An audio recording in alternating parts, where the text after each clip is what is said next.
방울뱀은 무서운 독을 가진 짐승입니다. 한번 물리면 생명에 치명적인 손상을 입히는 것이죠. 방울뱀이 다람쥐를 잡는 방법은 특이합니다. 꼬리를 흔들어 방울 소리가 나게 합니다. 그 소리에 유혹되어 다람쥐가 방울뱀에게 접근하게 되는 것이죠.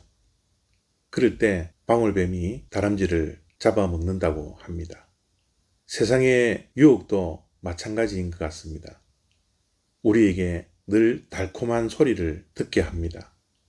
우리의 가슴을 뛰게 하는 음성을 들려주죠. 그럴듯한 소문으로 우리를 유혹합니다.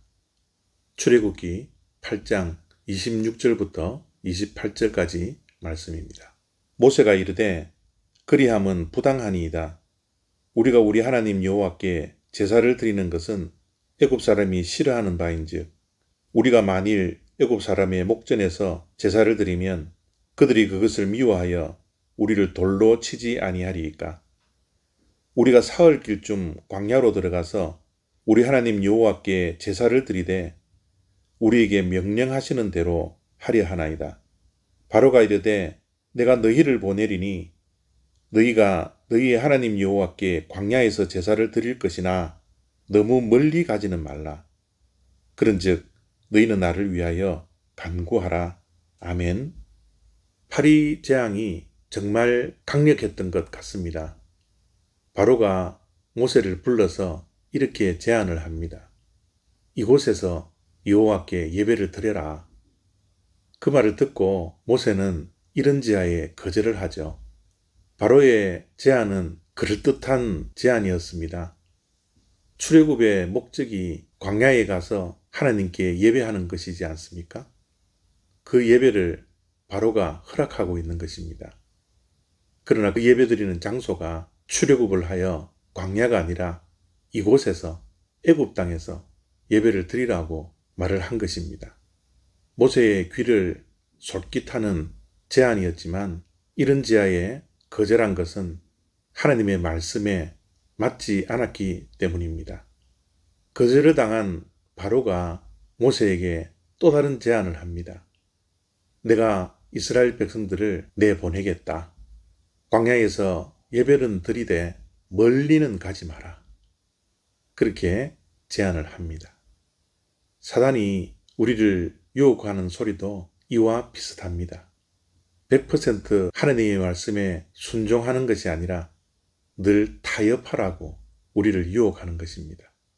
광야로 나가 여호와께 제사를 드리되 멀리 가지 마라라는 것은 어떠한 의미를 가지고 있습니까? 하나님께 더 가까이 가지 말라는 겁니다. 나의 영향권 안에 있어야지 멀리 하나님께 가면 안 된다라는 겁니다. 신앙생활도 적당히 하라는 거죠.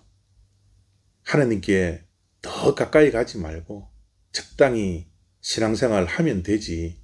그렇게 우리를 달콤하게 유혹을 합니다. 대충 신앙생활 해도 신앙생활 하는 것이니까 그렇게 하라는 겁니다. 예배를 드리되 적당하게 대충 예배 드려도 예배 드리는 것이니 괜찮다라고 우리를 달콤하게 유혹을 합니다. 광야로 나가서 예배 드리는 것이 아니라 이곳에서 예배를 드리라고 합니다.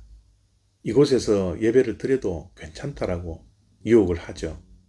세상에 발을 담궈 놓고 예배만 참석하면 되지 호들갑스럽게 예배를 드리지 말라고 늘 그렇게 유혹합니다.